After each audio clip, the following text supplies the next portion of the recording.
What up, guys? Welcome back to the channel. We're at the Modest House. We're inside.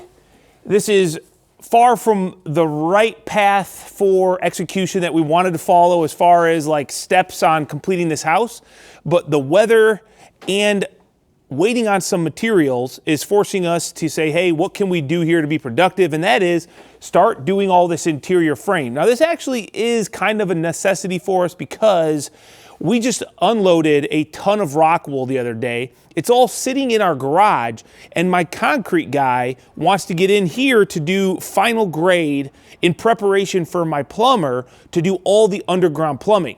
So basically what that means is I have two choices. I can move all that Rockwool back outside, cover it up, risk the rain, the weather, whatever, causing problems with that Rockwool, because you don't really want to leave it outside, even though it is made of rock. It's just easier to handle if no moisture gets into the product and you don't have to let it dry out. Or I could, instead of moving it, I could just install it. So that's what we're going to work towards this week, is we're going to try to get all of our framing in the house side done for Rockwool so we can install the Rockwool. That will then get it up off the ground, and then it will provide this space completely kind of ready for underground plumbing. So the first thing we're going to do is, we've kind of learned this lesson over the years of doing the Siga Myrex, this detail, how to make it more efficient, easier for us, and I think overall better. And what we found is that by framing an inside corner at this point and out there at the end, it makes our job a lot easier. So it's a little bit more lumber. Like, I spent $600 this morning on lumber to do today's job, but that's all of this framing as well as framing for the bottom core truss to be ready for Myrex and eventually drywall. So today's video, I just talked a lot. So let's get started on work, which is going to be a lot of miscellaneous framing, starting with our T-nailers. And I'm writing down measurements for Greg. He's going to start cutting, and then I'll start doing some install. Come on. 310 and a half.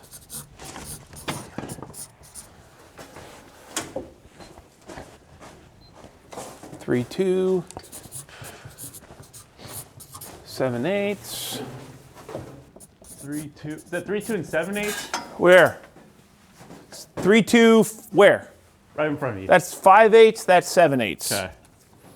And it probably wouldn't hurt to take a blade on everything. Right through the center of that line. Go on every small measurement between columns. I'm just gonna run my blade right through the center. It takes off like a 16th Yeah. or whatever, you know. Well, probably like a 32nd.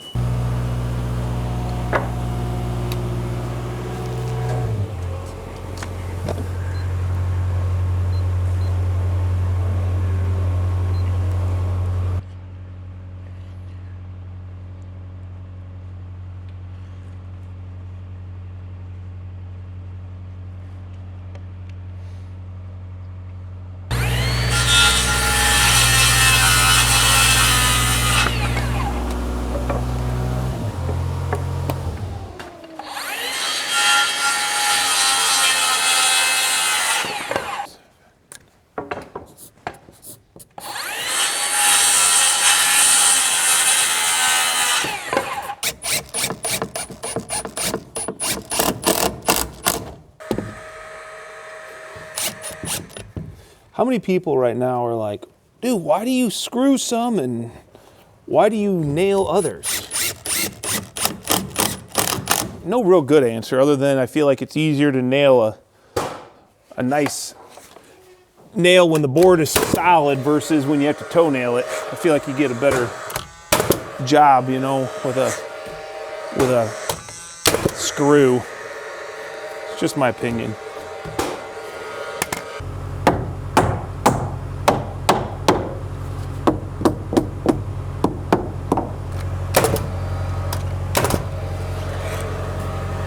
I need to get some safety glasses on. So what this is doing, if you haven't gotten it yet, is when we run our Myrex on the inside, if you've seen us do that, because post frame doesn't have a continuous top plate, it actually makes it a little bit difficult up here at the ceiling and wall like intersection, because there's nothing to to fasten it to, which means then there's nothing to tape it to. So the first time that we did Myrex, we decided, oh, well, we'll just do it like we normally do our 6mm poly. We'll just run the ceiling, run it down the wall. We'll have our top board already there, so that'll cause, give us a nice corner. And that was kind of a pain because then it made the Myrex really messy and wrinkly because the wall wasn't flat, right? So it wasn't a perfect 90. You had a board here, so then you came down and then you went down and then in, and it was a pain. Then the next time we thought we're gonna do better. We're gonna think ahead. Well, we did this design here, which gave us a place to end our Myrex on the ceiling, our Myrex on the wall, but on the end wall, we didn't do it. We did it like normal, and that was actually a pain also. So this time, version 3.0, hopefully this becomes the easiest Myrex to install and also the best. So we'll put these T-nailers around the whole thing. It'll give us our corners, $600 and probably a morning's worth of work. Not a big deal. I think it'll save us, if it saves us time and effort, it's worth it.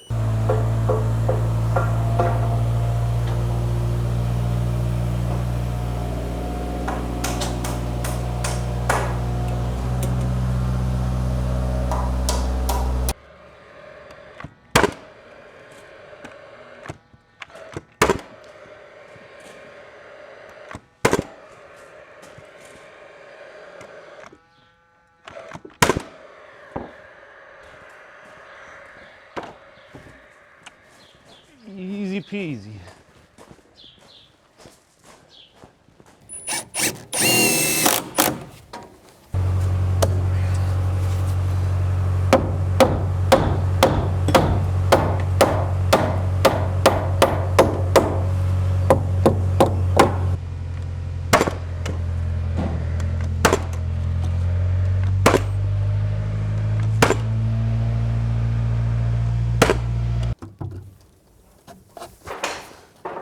So we're done with our perimeter framing. We got all this like T-nailer done. Now we're gonna move on to our ceiling framing, which isn't for insulation purposes, it's for drywall purposes. We're 8-foot on center trusses. We need to basically overframe this down to a 2-foot on center, but we start with our 4-foot on center framing that's gonna go up in the truss system.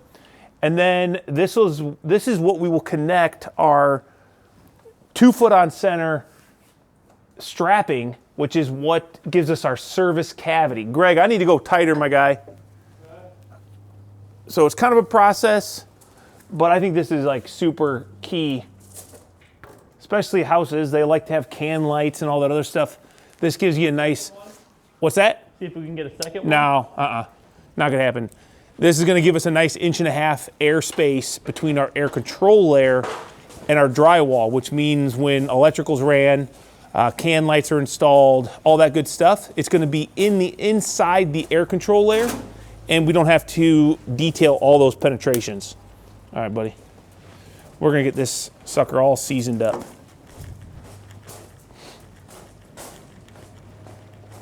As long as we get most of these, we should be able to measure off of the ones we do have, but we're gonna snap these lines so it makes our job a lot easier. Okay. Good, yep. You know what's crazy? Look at my lift. It's got, this open wire floor, yet the snow is packed and I've made it into a sheet of glass on it. Look at it. Really? Yeah, it's just weird. Like, why is it not melting and going through? See it? Like, I can see through I can see right through it. I don't know, it's just. Water molecules, they're sticking together. Is that capillary action? Yes. That's the word that we always want to use, by the way. Not hydrostatic. Not hydrostatic. We always say hydrostatic. We mean capillary action. Kind of stupid. I don't know. It's hard to say. We're just pole barners. Yeah. If we were smarter, we'd build stick frame houses. But they're too complicated. Yep.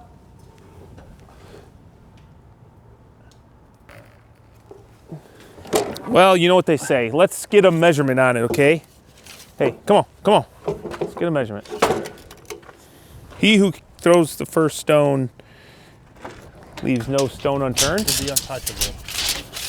Huh? Okay.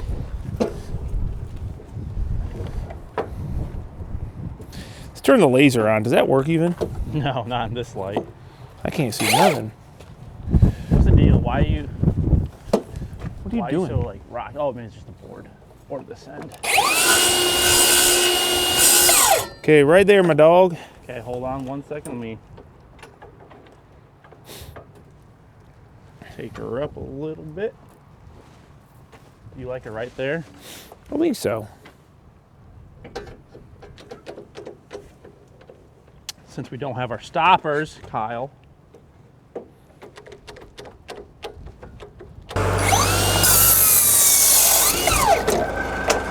You keeping track of our count or no? Do I need to Yes. do that? We got three rows of 5.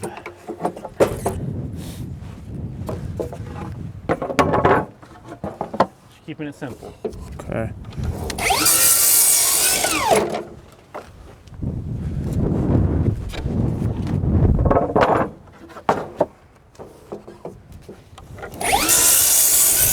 That definitely feels pretty good. Let's, oh, we've moved. We've moved. Uh-oh. There you go. Yeah, this row back, that's 5/8. That's half there. You know, that's why I made the mark, because I was like, I just want to make sure. And then, boom, we got just going so hard that, how far do we go back? Well, at least the top of this top one is. So Okay, just feed them. Just feed them to me. Yeah, just feed them to me. Let's make sure it's good. I'm sure we probably, in fact, hand me the other end. I'll take the factory off. Yep. Might as well, since we're doing a double cut. We got all happy about what we were saving and how fast this was, and I need to do a better job of taking her easy.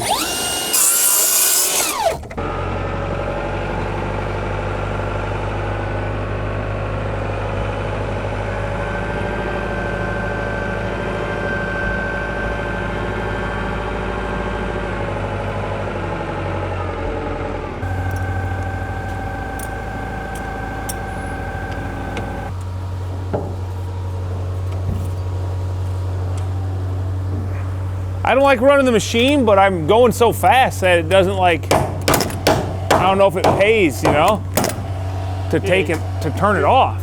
You're going so fast, dog. Well, fast enough, yeah. You're cruising, my guy.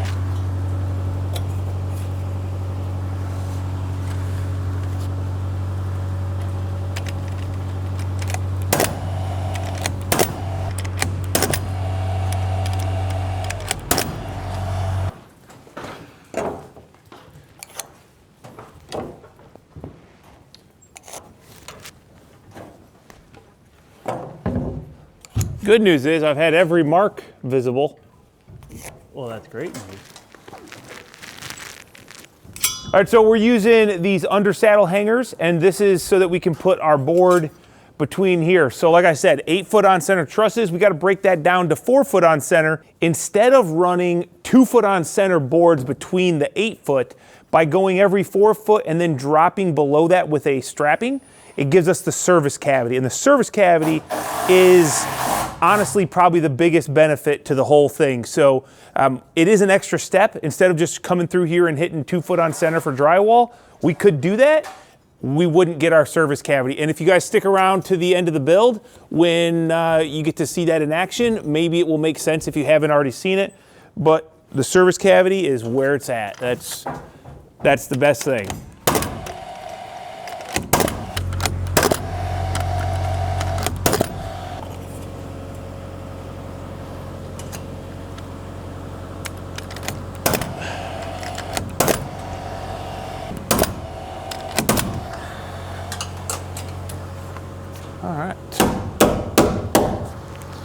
All right, that's all the hangers. Now I'll go back, give Greg a hand. Actually, while I'm here, Greg, do you want to just start handing me them? I'll set them in, or what? It's up to you. I mean, Well, it's better than you working off a ladder, ain't it? whatever you want to do, dog. Oh boy, that's a tight one. You know what they say though? Tight is right. That's what I always say. That's what they say. I don't like this board. I still want that crack, isn't it? Wait, so you knew about it and you still put it up there? I gave it to you. You Yeah. still? I knew you'd find it. Maybe you want to dial it back a bit. No. Send him home.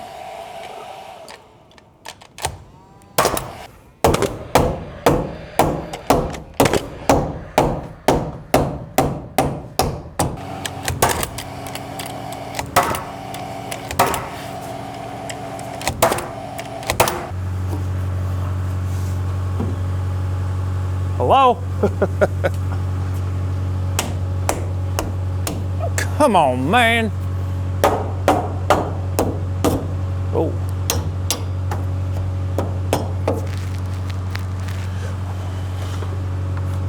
Beautiful. Tight is right.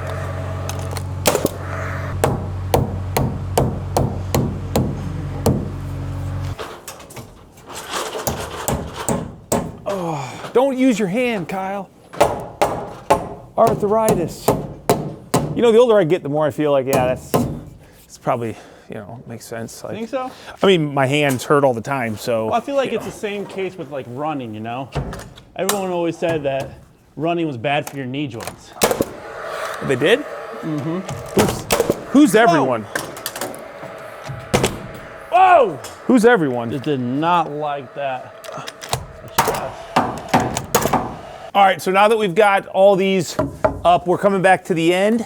We're making sure these are spaced where we want them. And then I also just double check, because you never know, that this wall was straight. Because now that we're fastening this is kind of locking this in everywhere. The thing is, we already had these wind ties, so that was holding these columns where we wanted them. I was just kind of checking to make sure that these boards that are spanning the 8 foot were nice and straight. So I've got that, so now I'm just taking a board here that spaces my, I guess I'm gonna call them my ceiling joists to the proper 4 foot dimension. And what this is also gonna do is it stiffens up this corner by turning that into a T-nailer.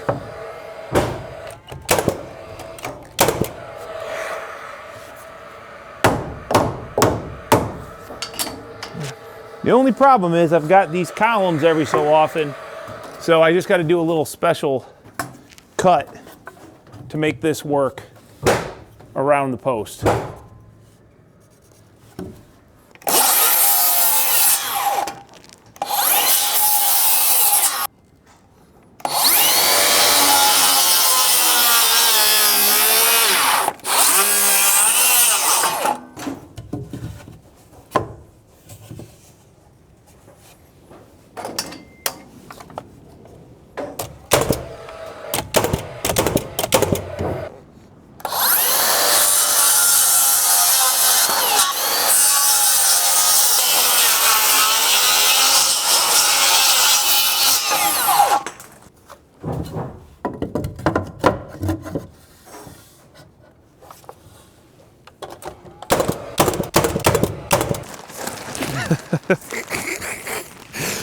You got it? Okay. You got it? Yeah. There we go. Sure? No. Okay. Oh, buddy.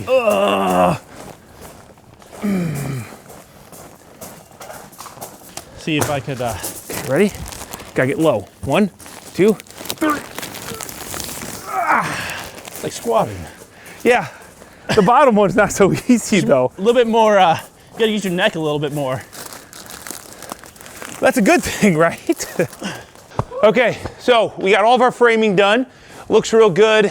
Honestly, I think it's a great thing to have that out of the way. We usually wait till like we're ready for installation, and then we are like, oh, we got to do all that framing. Now it's done. We're gonna get on our insulation in the morning. We'll probably get this all whipped out. We got to do something for our ceiling up there where the porch has got to attach, because we don't want water coming in. Even though Rockwool is hydrophobic, it doesn't hold that moisture. We don't want it just getting wet for no reason, especially because then it will hold moisture against the wood or whatever. So we'll be back in the morning and we'll start running some Rockwool, which seems out of place since we don't even have concrete done. We don't have our siding on, but that's the hand we're dealt, and we're just gonna keep trucking forward. What do you think? I respect it. Yeah. All right, guys, we're back in the morning. We've got our Rockwool set up. We've got an R21. This is a 2x6, 24-inch wide bat. So I'm really hoping someday we can get somebody to produce like a bat that we can just set in here. Maybe it's like a 4x8 sheet. We just boom. But for now, this works pretty good. So we're gonna start running this. The other thing I wanted to let you know is we went ahead and ran a bead of sealant down here at this bottom. This is supposedly when we nail our NovaCore to the wall, it creates an airtight bond here. So we're not worried about this joint here. However, we're going to still, when we do our exterior detail, we'll show you that. We're gonna do another level of air sealing. But remember, we're not really looking for our exterior as our air seal or our air control layer. That's gonna be on the interior with our Myrex. So we'll do that all later. Today, right now, it's all about getting this Rockwool off the ground. So let's get into it. Okay, so the nice thing about this Rockwool is it is very, if you guys have seen the channel, it fits into our bays really nicely, and it's very dense and sturdy, which means it's very easy to just basically put this stuff in, and it almost stays up on its own.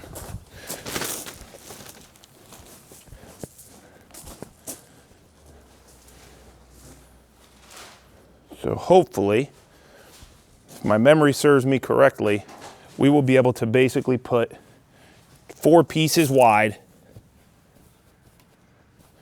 like so.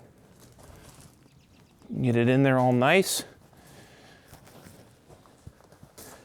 And then we're just gonna stack right on top of this. So I know this isn't gonna be extremely informational. Things I could tell you about Rockwool, if you haven't had much experience with the product, there are some key benefits to why we like this, and I'm always asked, what would you do? Spray foam, Rockwool, fiberglass, blah, blah, blah. Different situations, different instances, I would give you a different answer, but I'll let you know kind of as we're doing this why I really do like the Rockwool for our application.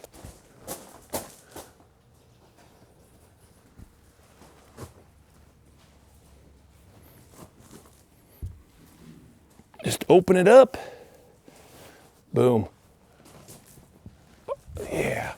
Now, we're probably not going to be putting any Myrex over top of this in the short-term future. Not that we couldn't, but I just don't know if we're ready to do that yet and kind of seal off the wall cavity. This will still have drying potential through construction. You know, if wind kind of blows water in here, I don't know. But we're going to have to do something probably to make sure that wind doesn't get behind this, mainly here.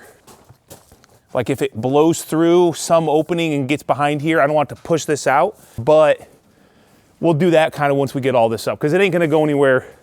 It ain't gonna go anywhere for now.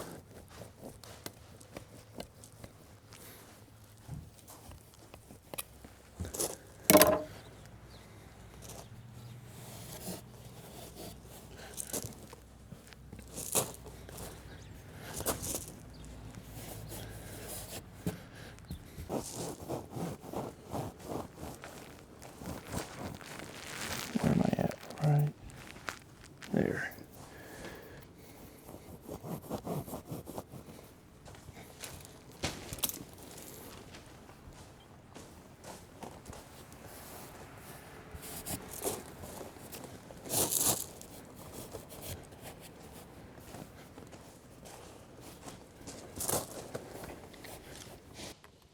Okay, let's see. I'm thinking for this wall, I'm just gonna stack these this way. Just take off 1.5 inches.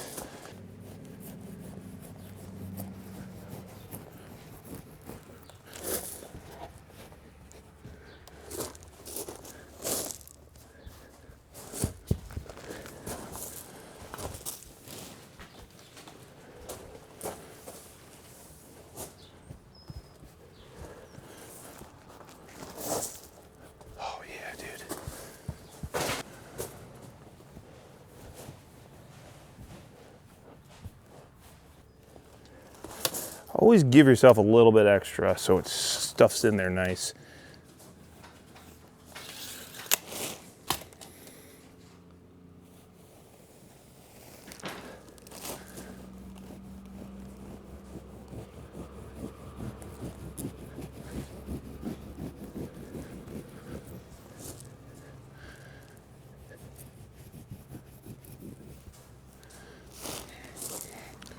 And then we just hope that we cut it right.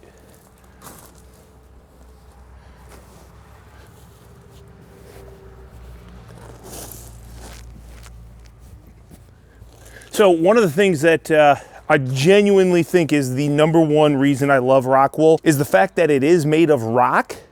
And we did a whole tour on the facility, how they made it. Check that out. I'll try to link it here in this video. But it is rock, so it's not going to hold water, moisture. Yes, there is a product that they make. It's called, I feel like it's called Grodan or something like that. I can't remember. But it is made specifically for the growing market. A lot of cannabis users use it to grow their plants, propagate, and it is made specifically to hold moisture. There is a product like that. So people always come in the comments and say, dude, that stuff is gonna hold moisture. No, it's hydrophobic, it's treated, so water doesn't, like, it would just bead off of this if it got in there. It doesn't soak it up. So it's not going to soak up moisture out of the concrete. What's that? Well, it's like it was planted there. See that? Look at this. The water doesn't even soak in, it just kind of beads up, okay? So what that means is it's not going to soak up the moisture that is inherently in the concrete like a fiberglass would, so it can touch concrete. It can literally sit here and I don't have to worry about it getting degradation? I don't know, some word like that. It's not going to degrade the R value. It's not going to make it a lesser of a product, which is what I always was concerned with fiberglass, because as moisture goes into a cavity or in a bay, if you get some moisture, whether it's bulk water or it's just condensation or dampness from the humidity, whatever, fiberglass can kind of grab that. So yes, fiberglass is much cheaper, but this is going to last and hold its R value for the life of the product. In fact, I know for a fact, and this is not a sales, okay? I'm not selling Rockwool. I don't care what you buy for your building. The thing is, I get questions all the time, DMs, I do consultations with people, and people ask me about this product. Why do I use it? What is the benefit? Why not spray foam? And that's all I'm doing this for. So I don't care if you use Rockwool, but I think it's a great situational use case right here in a post frame, because we're on grade, because we have these big open bays. This isn't gonna catch on fire. It's gonna give you an hour firewall rating just by being here, because air doesn't move through it very well, and therefore fire, well, A, it's rock, but fire doesn't move through it. So it fills up the cavity nice. It doesn't have all the air pockets. Like if you were to spray foam this, maybe I'd have 3 inches of foam, but the rest of this opening would be air, you know? Not only is foam super flammable, but also the air would just go right up this wall. So there you go. That's one of the big perks to using the product. Did I miss anything, Greg? Not that I care. I don't think so. No, not that I don't care about you. Not that I care if somebody, like, you know, I'm not trying to like have a sales spreadsheet. No, I think you said everything perfect. It just, in post frame, this just works really well.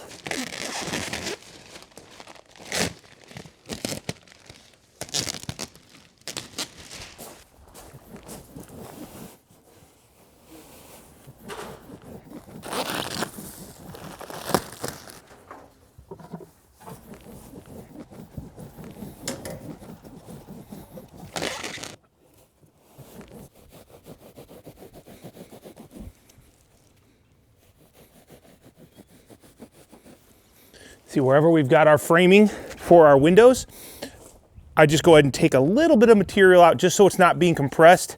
And I know it's gonna lose a little bit of R value, but it fits in here much nicer. And when you put your Myrex over the windows in this area, it doesn't bulge out and cause issues. So something that we learned over the course of doing this a few times now. So I know people are always curious about like pricing. So I ran some numbers, and if I were to call in my insulator, okay, and have them run an R19 unfaced fiberglass insulated bat throughout these walls in the house, just the house, that's about $1.60, $65 per square foot is what I pay. So that would run like, I think around a $2,300. You go out, okay, because I think this is a job that if you're building your own house, your own shop, whatever, this is a job that you could do. It's not hard. I mean, it doesn't take a whole lot of special tools. You get one knife, maybe a tape measure. This installation cost for this is like $2,500. So it's like a $200 difference plus mine and Greg's labor for what will probably be not even a full day to put in a far superior product over fiberglass, okay? Now, I know you guys are gonna say, what about spray foam? Everybody's doing spray foam in their barn doors. Now, I could talk about why I don't like spray foam, and I'm not gonna badmouth another product. You do your own research. There's definitely negatives to spray foam, like it doesn't hold its R value, it's super flammable. You worry about off-gassing. You don't know if you have a leak, so the moisture will stay on the inside of it or the outside, depending where it's at. I definitely wouldn't spray foam the roof deck. I don't wanna do that, but there are cases for spray foam. The cost for this house right here, current pricing, if I were to get spray foam done in just these 3 walls of the house, that's gonna be like $6,000 plus dollars. It's over $4 a square foot. It's over $4 a square foot to put 3 inches of closed cell foam, which is what I would need to get a comparable R value to what we're doing here on this wall. So it's quite expensive. It's not as good, I don't think, as Rockwool. It's the lazy, cheap way out of getting your air seal. I get that. Because we're in a wood building where we have movement, it can also crack, and I've seen it firsthand. And whenever those cracks develop, you lose your air control layer, you lose your vapor barrier, and then you introduce potential issues with moisture. So cost-wise, this really is not a bad way to go, especially if you're not afraid of a little DIY, because it is very easy to work with, and I think it's affordable. This is what I would do if this was my house. That's why we did it at the shop, you know, and I will build a house someday and it will get Rockwool insulation, unless somebody comes out with an even better product, which is always possible. I told you. So I think we're gonna have to do a little bit of bracing just to keep this from we knew we were probably gonna do that anyway because it might be a while. I should be seeing the WRB pretty soon on the outside, and once that's in, that will take away the gaps that are in the sheathing, which are required so that when it warms up out here, we get moisture, things expand, we don't get any buckling. So what we're gonna do is Greg just cut a piece of our house wrap, and this is just to go, I'm thinking, Greg, right I think right on the joint, yeah? No, I'll go right through the middle of that guy. Because it's not gonna come out, this isn't gonna go anywhere, No. Let's just go right on this, right here. I like it. Yeah, so just go ahead and staple it. Watch your fingers. Yeah. Try to get those as flush as possible.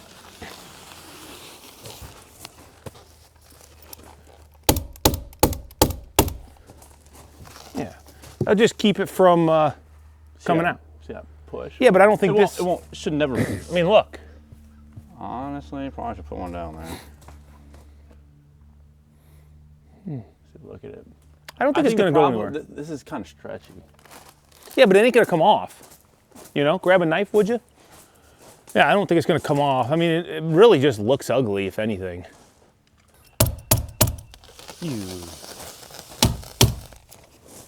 Push it in a little. There you go. Come on, sink those a little better. No, I don't want to oversink them. You do? Nah, I don't. You want them to be snug. Yes, I do want them to be snug. You are correct. But I don't want to oversink them. Yeah, that ain't gonna go nowhere.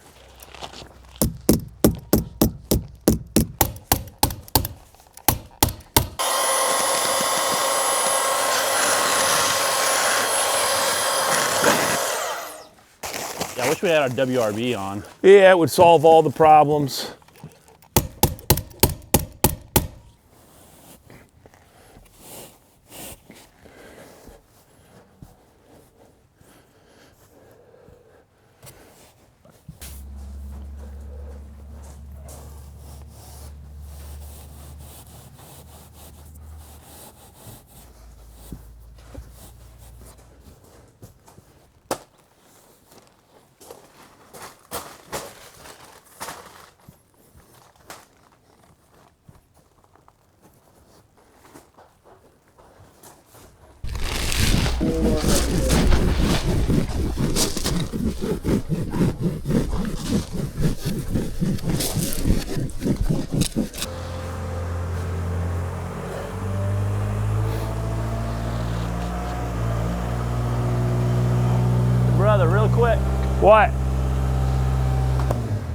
Get your hand.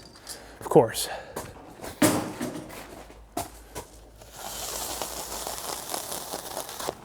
Dang it.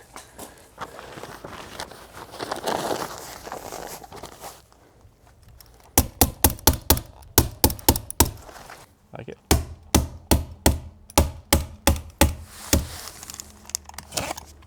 Let's just run that just to be safe. This? Yep, just run it. You sure about that? I am. Nah. It'll be Eh, fine. It'll be fine. Fine. So remember I talked about sound being a big factor in why Rockwool's so good? This is before we have the wall completely installed. There we go, guys. We got all this insulation up. Maybe you guys can't tell, but it changed the sound drastically in here. We still have these big doors, windows. We got a grain bin running over here, a dryer. So there's still noise, but the way it deadens the sound is another huge benefit of using Rockwool in your walls. We're gonna be doing safe and sound in the interior walls as well. So that'll really, encapsulate this house and make it a lot quieter. We're along this busy street. Customer is gonna love that. We woke up this morning to like 3 inches of snow. You can see it blown in here.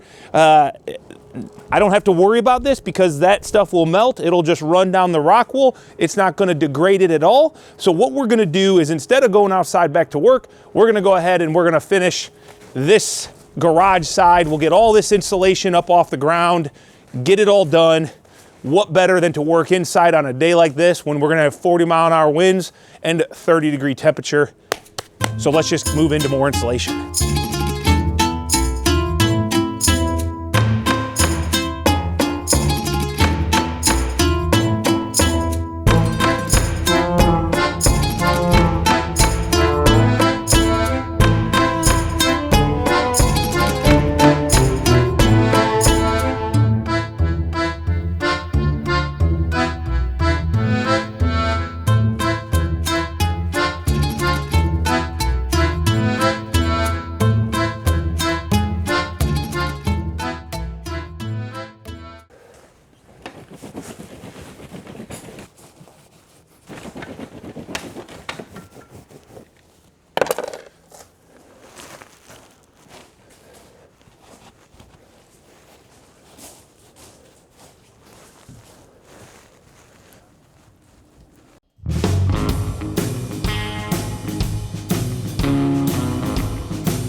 No, on the side. Whatever.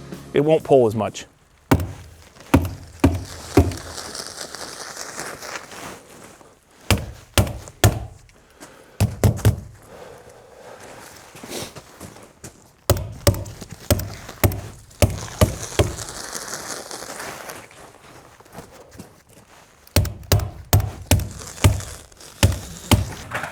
You can feel there's a lot more density in this pack.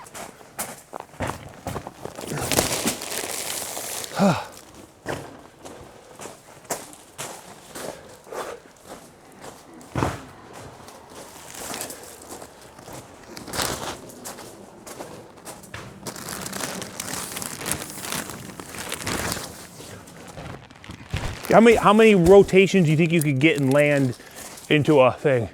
One, not enough. That was a single. I don't know. Or maybe I just need to be.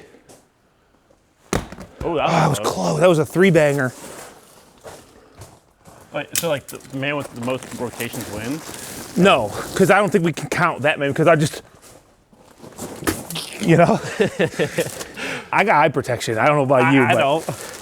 I mean, it's just like a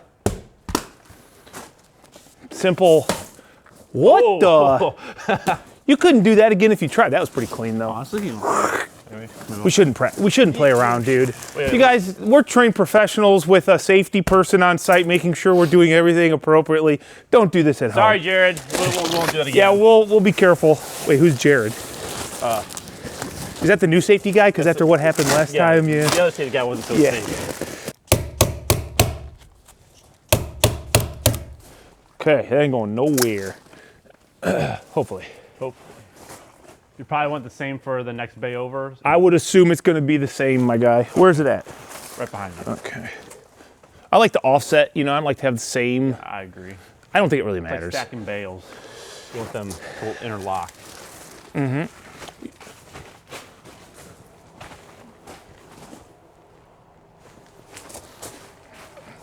Okay, just make sure, you know.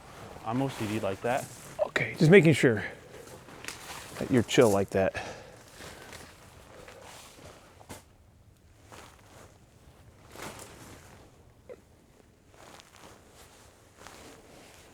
Nice. It's decent. Whoa! There you go, buddy. A little closer. I got a fart. What? Okay. Thanks, buddy. Thanks, man. I was about ready to pass out because I wasn't breathing.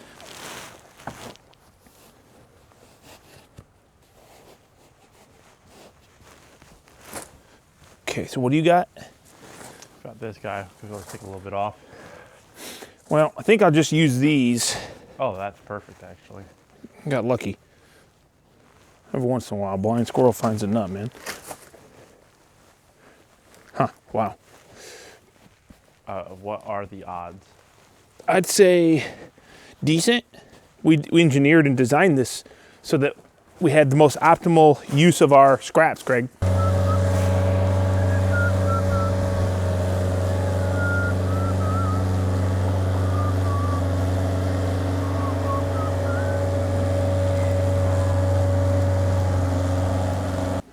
Can you get me my knife, brother? Where's your knife? That's a good question. It's one I haven't found an answer to yet, but I Where think would it's. he have thrown it? I think it's over there on that pile right there. I'm sure it's sitting in the. No. Hey, I threw it over there somewhere.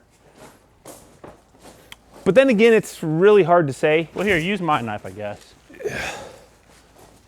And you have 1-footers, right? Yes. Okay. 10 inches, actually. So that, well, that one's a little bit different. I'm going to have to get you something different for there.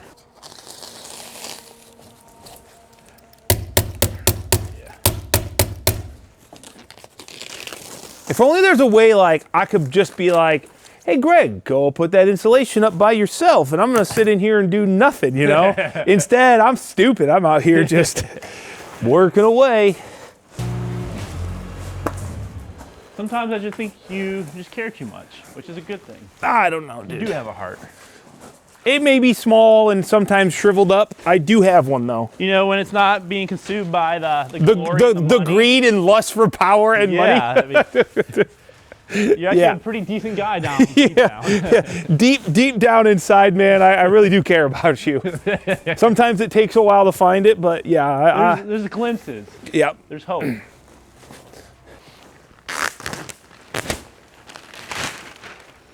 I'm not super confident about these bays, Greg, but we might run, I don't know. I don't know. I mean, what more would you run? Just another, well, I would just run more than. Just another band? I might run I think another. we should run one on the bottom. Yo, 100%. I think if there's one on each bay, we're fine.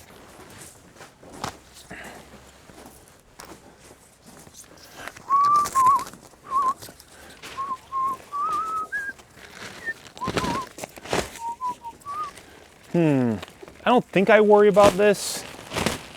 Nah. Famous last words. I think my ceiling insulation is going to stay up, Greg. I think it's just fine. Say that again?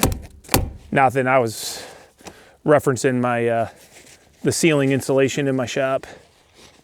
Oh.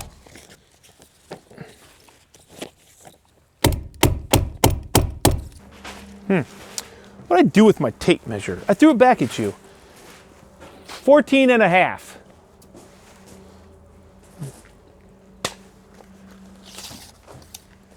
Go 15.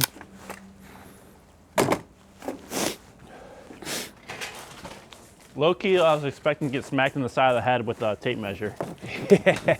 High key, I thought about it. And then got me a 34.5 tall, eh? All right. Let's secure a couple of these mids and is that it? We got it all?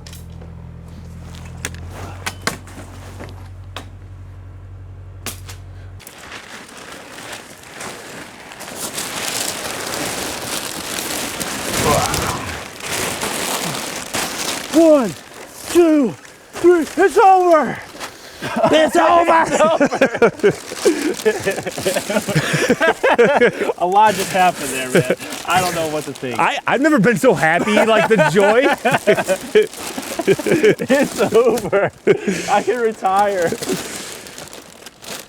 Here.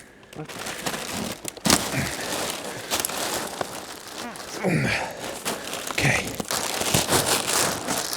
All right, that's the end of the video, guys. This is all the insulation that we can get up right now. We'll have this middle wall that we will do later. This whole purpose was because concrete is coming hopefully soon. Underground plumbing is first. Then we have radiant tubing that we have to lay down. We've got the heat sheet heavy install that we're gonna do. Same stuff I used at my shop. Highly recommend it for radiant floors. Easy system, very efficient.